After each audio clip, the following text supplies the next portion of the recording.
morning, everybody, and welcome to another episode of Environmental Social Justice. I'm your host, Wendy Nystrom. Today's special guest is Lawrence MacDonald. He is the author of Am I Too Old to Save the Planet? A Boomer's Guide to Climate Action, probably one of the best names I've ever seen for a book. So welcome to the show, Lawrence. Wendy, thank you, and greetings to your listeners and watchers. And I'm delighted to be on a show called Environmental Social Justice because climate is right at the crux of both of those issues, as you and your listeners know well.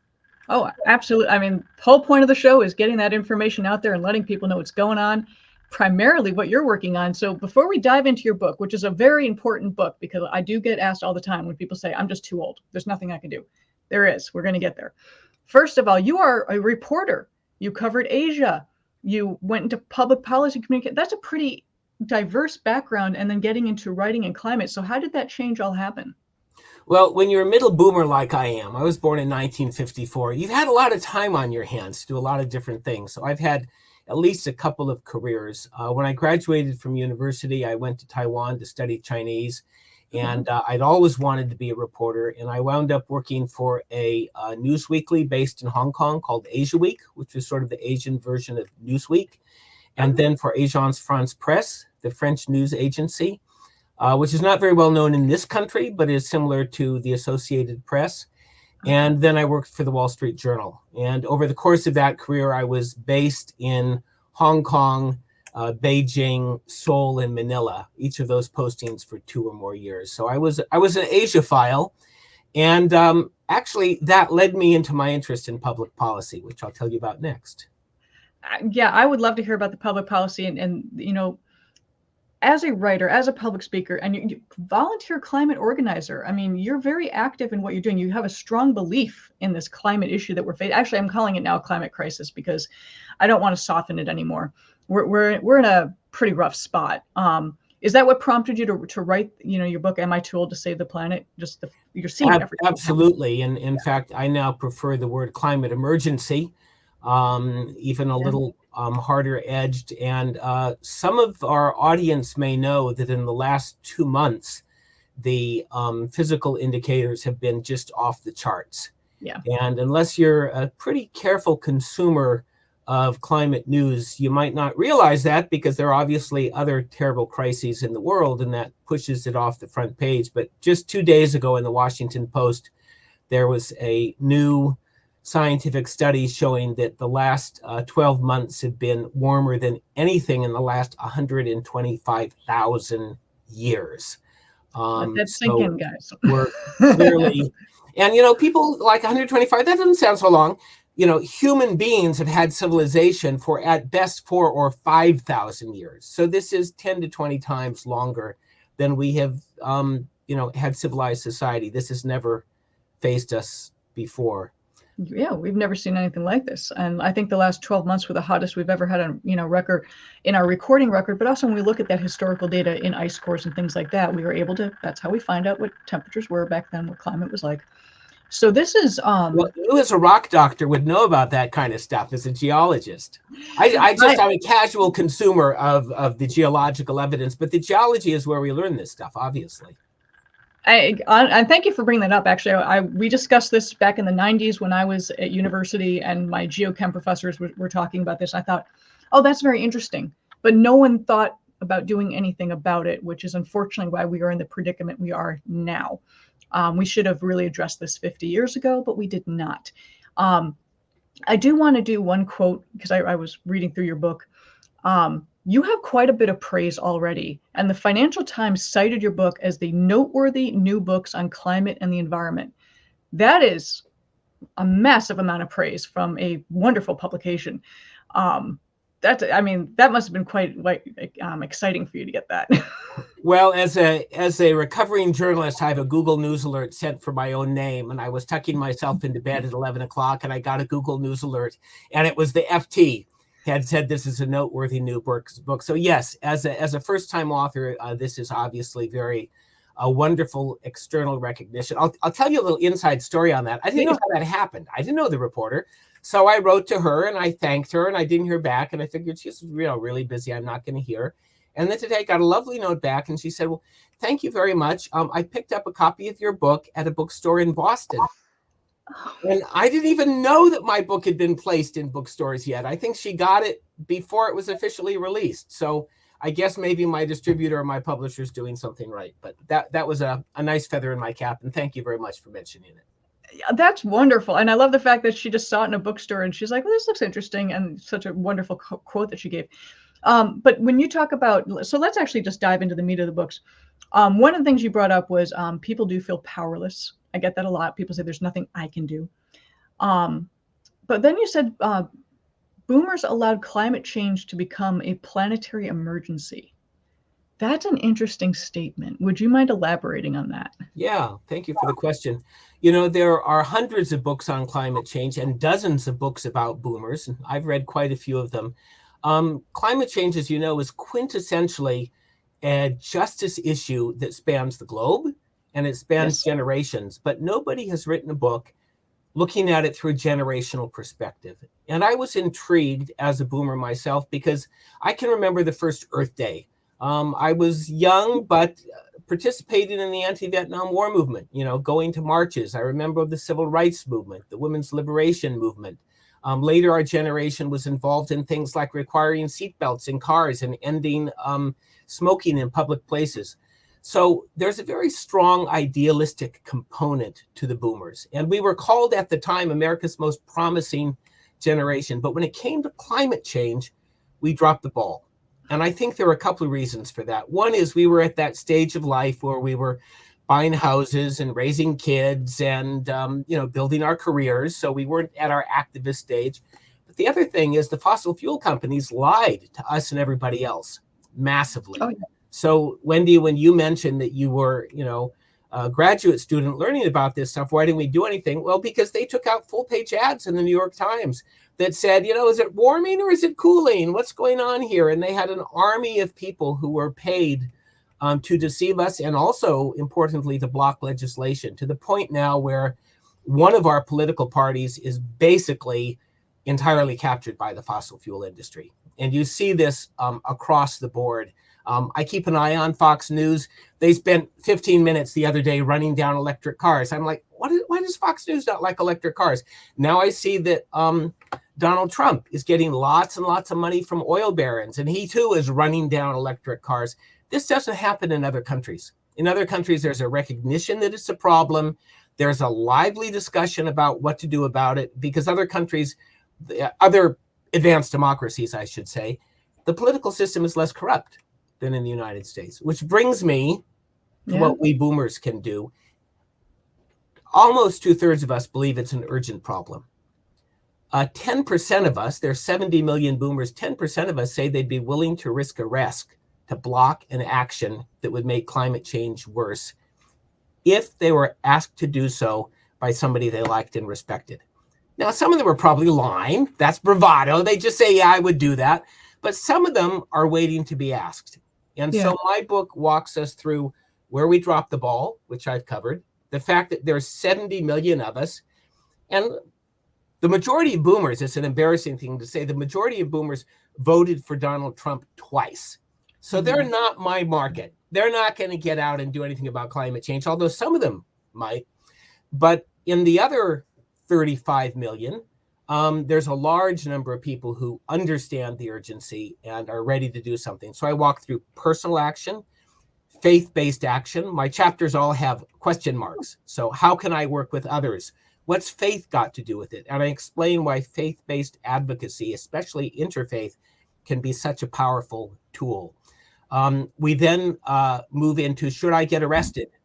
And I explain the purpose of civil disobedience. It's a deeply American tradition that you probably know. The first essay on civil disobedience was by Thoreau, one of our foundational writers and intellectuals, who spent a night in jail because he opposed the war in Mexico and opposed paying a poll tax when there was slavery in the war in Mexico.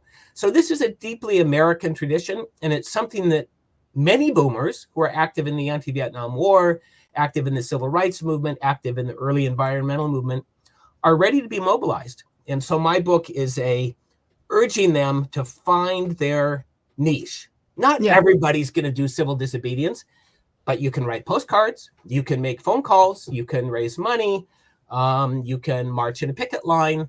There are a lot of ways to get involved. And I say in the last, we've all got, most of us have 10 more years of active, healthy life. What better way to spend it? It happens to be the last 10 years when we can avoid climate catastrophe.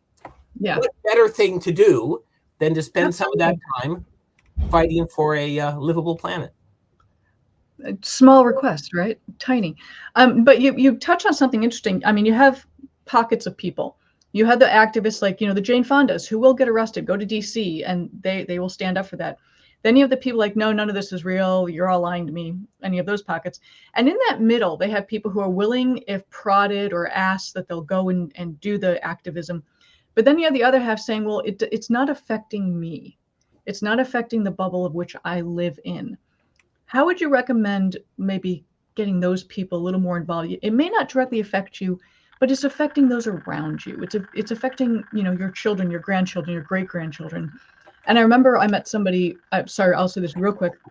One guy said to me, oh, and we lost him. He got cut off. But I'll finish my story. So we were on I met someone who was 78, and he said, what could I possibly do? I'm 78 years old. There's nothing left I can do. And I said, stop buying stuff you don't need. And he said, wait, what? Just, that's it? And I said, yeah, that's it. Don't buy stuff you don't need. Okay, you're back. I'm continuing telling my story. I went to pick up my book and smiling at your question, and I bumped the keyboard. So that's my fault. I apologize. No, I kept on going. I told this little story how I met someone who said, I'm 78 years old. What could I possibly do? And I said, stop buying stuff you don't need.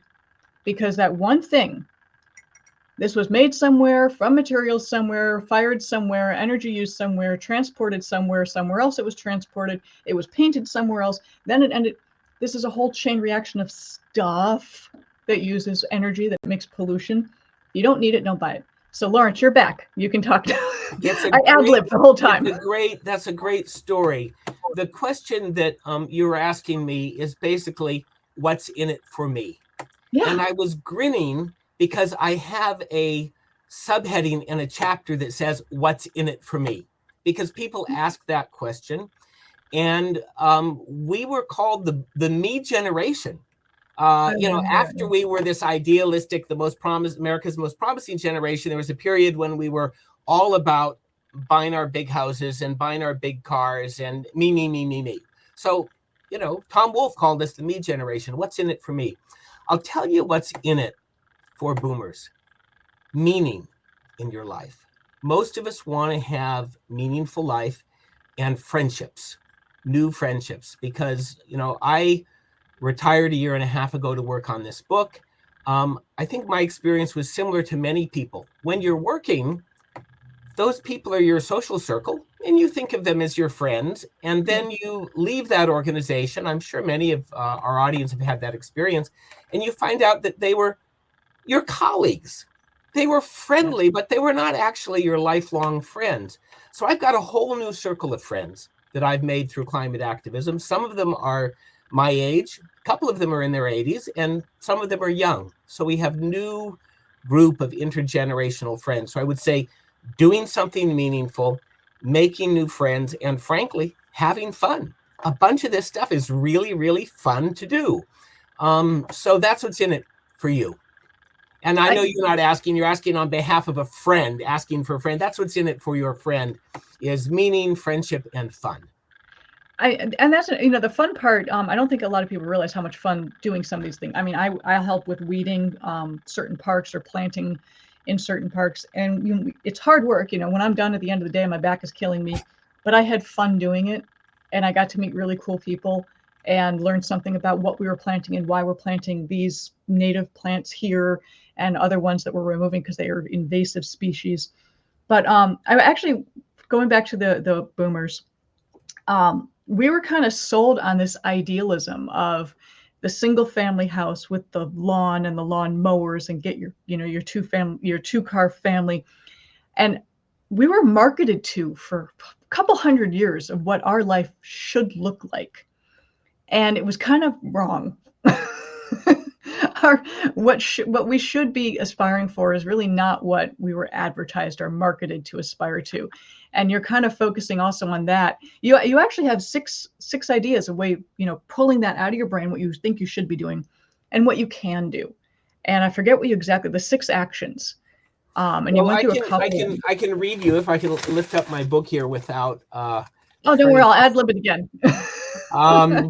So I identify 6 things that, if they were done at scale, would have an impact, and where us doing those things can influence others. And I'm going to go through them very quickly because I actually think personal action, my main point about personal action is don't get stuck there. Do these things. I've done them all. They make me feel better.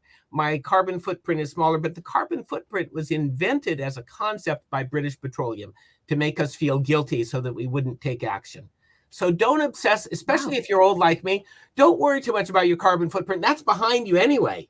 There's nothing you can do about it. I flew a lot when I was young. There's nothing I can do about those emissions. So the 6 things we can all do, and most of them don't cost money. Some of them do. Stop wasting food and eat less meat. Drive less. Walk, bike, and take public transport more. Move your money out of things that invest in fossil fuels. Upgrade your car to an EV. That'll cost you some money, but with the new rebates, it's not going to cost you as much as you might think. Install rooftop solar, ditto on the new rebates, and that'll actually save you money in the long run. Fly less or not at all. But most importantly, don't get stuck at personal action, because we have only 10 years at best to avoid catastrophe. And by catastrophe, people don't say this because it's very scary and depressing. We mean hundreds of millions of people who are going to be dislocated and probably die. We mean a mass extinction. Yeah. We mean temperatures in the tropics that are too hot for people to work during the day and too hot for the crops to grow. So the stakes are incredibly high. So yeah, put rooftop solar on. But if you can find it in your heart to join one of the 6 groups that I describe in my chapter, How Can I Work with Others? And I describe how you can shop groups. Boomers love to shop. Sign up for all 6 newsletters. Visit the websites. Find one where the language and the actions and the values resonate with you. There are many, many ways to get involved. But do pick one and do support that group, because it's going to take collective action. It's not going to happen through personal action alone. Oh, and absolutely the collective action and changing our normal habits, because going back to the marketing thing, and this is buy this, you'll be happy. That's not true. You can buy as much crap as you want. You make yourself happy and that's it. And maybe we just need to kind of revert back to what our great grandparents did, is less is more. Use what you have, repair what you have. I love the fact we now have repair laws, so when these things break, we can get them fixed. That drives me crazy. I hold on to my cell phone as long as humanly possible. I am not one of those people that every year gets the new one, because even from day one, I thought that was wasteful. But we need to kind of think backwards and think, the way that something was done historically was probably a pretty good methodology. And, I think in the 70s and 80s, when we wanted more stuff, more, we kind of hit that tipping point and started to avalanche. And with your idea, I love the fact of eating less red meat, or eating less meat in general. We've been telling people that for 50 years. It's not good for you. Regardless of climate, if you think it's all hooey, it's just not good for you. Throw in some vegetables in there. It's important. Well, Wendy, you put your finger on something really important, which is the pursuit of material things. And I think we tend to sense this when we get older, doesn't really bring gratification beyond meeting our basic needs. And it can displace community. And community is where we really find meaning and joy in our life. Your point about, the way our grandparents did things, there's a little bit of rhyme that maybe you've heard. I'm sure some of your listeners have. Use it up, wear it out, make it do, or do without.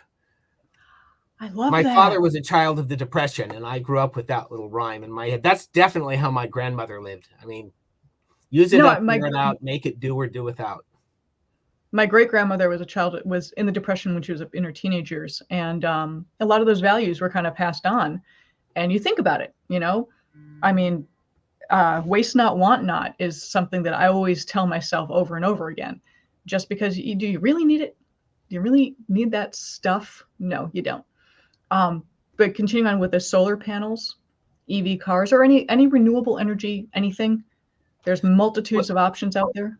Absolutely. You know, if you're like me and you live in a single family dwelling, you can, you know, call up one of the solar companies. They'll drag and drop the panels in a Google Earth. It's fun. There's no obligation. You can see what it looks like.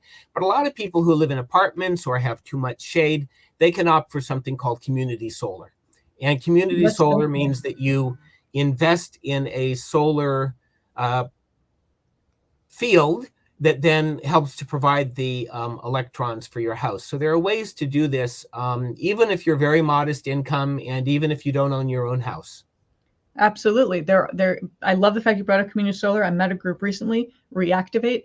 That's what they do. It's community solar. They help people out. Not everyone's going to have a roof that they can put something on, your apartment buildings or whatever. So love the fact that you brought that up, because not everybody knows that that's an option. And not everybody can have a plug-in car in their apartment building. So there are alternates that you can have. Hybrid's fine. You know, do what you can now. I personally got rid of my car. I walk everywhere. If I do need a car, I use my husband's. But primarily, I'm on foot, take the bus. I really wish our rail were better in this country. That's something we would need to fix. And I know hydrogen's making a heavy push in rail, and I'm very excited because if I could take a train all the time, I would never get on an airplane again. I just love trains. That's in my section on transportation. And, you know, you said something that is really one of my key messages, which is do what you can. And I end the book quoting somebody who says, if you can't do the work, support those who can. There are activists who need help with food, with bail money, with looking after their kids, with driving them to places. There are a lot of ways that you can be supporting activists without doing it yourself. And before we leave, I want to sing you a song. Please. Give me a minute at the end, and let me know when we get close to the end. I'll sign off the song. We are actually getting there, because I love the fact that just do it, your own roadmap. And when you said, you know, small bits help, every little bit helps, I actually tagged no shaming, no blaming, every little bit helps. Because stop yelling at people, stop blaming people, stop making them feel bad, and every little bit will add up and help. So I love the fact that you said that. So now you may sing your song. I'll disagree with you a little bit. Some things are very nice to do, but they don't help. Planting native plants, taking a tote bag to the grocery store instead of plastic bags. Those are good things to do, but they're not going to avoid catastrophe. So we need to move beyond the notion. Now, I agree with no shame, no blame, except when it comes to very powerful people who are not using their power. And then I actually do believe that we should be shaming them, because we don't have very many tools in our toolbox. But none of us can do everything, which just brings me to my song. I'm going to be holding a book launch on Wednesday, and this is going to be the theme song of it. It's based on a Leonard Cohen song, and it's call and response. But I won't ask you to respond on camera here, because I sprung this on you. I'll just sing it straight through. Forget your perfect offering. Just ring the bell that you can ring. There is a crack in everything. That's how the light gets in. So none of us is perfect, but we all have a bell that we can ring, and we can all do something. And my book will guide you to those things that are most impactful. I love the light, and that was a very good song. I really love the light gets in and every bell will ring. I love that. I'm not going to sing it back because I don't sing, but no, that's actually rather beautiful. And when is your book launch, by the way? And can people do a signing? Are you going to be traveling around and doing book signings? The next public event is here in Washington, D.C. I think you're in the West. Otherwise, I'd be delighted to have you there as a guest of honor. Oh, but this is international. I got people all over the world that watch this. It's at Bus Boys and Poets on K Street, and from 5 to 7. And I'm hoping to do some other events, including a trip to the West Coast, where I have friends and family who've offered to set things up. So I'll share that with you. And if you can pass it on to your audience when the time comes, I'd be pleased. I would be honored to. I think it's a great book. I think what you're doing is very important, and helping people find that pathway that works for them, because people get lost, you know, they don't know what to do sometimes. And this is a great guide to just walk you through step by step on what you can and cannot do. There it is. You invited me, a great guide. Am I too old to save the planet? And it is a guide. at the end of every chapter, I've got either key takeaways or an action checklist. So people who are not maybe wanting to read every word, they can go through, they can look at the questions, they can read the answers that speak to them, and then they can use the checklist to guide their action. One of my friends says it's like a self-help book. I love that, because you can't go to the end and find their key points. It's like, okay, how do I do that? And then you go back in the chapter and find out what really speaks to you directly. That's really quite brilliant to do that. It is very much the idea. Well, thank you so much, Lawrence, for your time. This has been a wonderful discussion. Guys, please check out Am I Too Old to Save the Planet? A Boomer's Guide to Climate Action. And isn't your website Climate Boomer? ClimateBoomer.org. Yes. ClimateBoomer.org. Absolutely. And Wendy, you're clearly a gifted interviewer. Thank you so much for having me on the show. Thank you so much. I'm just a geologist who's pretending to be a journalist, so I appreciate that. Could have fooled me. Thank you so much for your time, Lawrence. This has been a wonderful conversation. Guys, I'm your host, Wendy Nystrom, Environmental Social Justice. We'll catch you next time. Bye-bye. Thanks. Bye-bye.